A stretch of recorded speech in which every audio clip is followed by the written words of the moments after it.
How's it going, my dudes? Welcome back to another video. Today I'm going to show you how to avoid dying by the Reggie Death Ball. So as far as I'm aware, there are 3 main methods to do so, and we're going to start with the first and the most obvious one. We're going to dash at the Death Ball. This may sound counterintuitive, but let's take a look at it. Boom! Do you see that? That's 1212 damage, and my sushi is barely even hurt.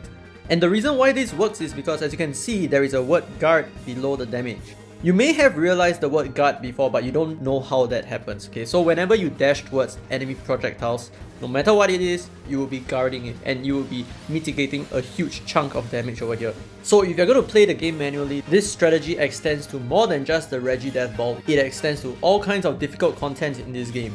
Now, before we move on to the second strategy, let's take a look at what happens when you bring a normal team into this fight. And as you can see, Sushi died immediately. And this is true for all teams except for one. So now I'm going to show you what a fire team can do. We're not going to change anything, we're just going to bring in a different element and see what happens when we receive the Death Ball. Well, it's still a chunk of damage, that's for sure, but it is nowhere near fatal. And Marina is going to live to throw out her skill. But if we compare the 3000 damage over here versus the 6000 damage that my sushi received previously, it does seem like being a fire type allows you 50% mitigation. And this shouldn't come as a surprise, because if you are on an elemental positive side, the boss will actually do 50% less damage against you. But I have to remind you again that there is no elemental disadvantage in this game, which means that if you are a wind type, you're not going to do less damage against a fire type enemy. There are only elemental advantages. And now we move on to the third, and what I would advise for you as well is to bring a Shirano.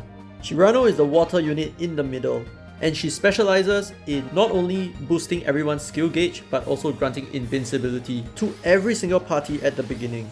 Now, not only did my team not die, but my partner did not take a single damage as well. So this is why I really recommend Shirano, because you're gonna eventually use Shirano to nuke Regitare from the beginning, like all One Punch team do.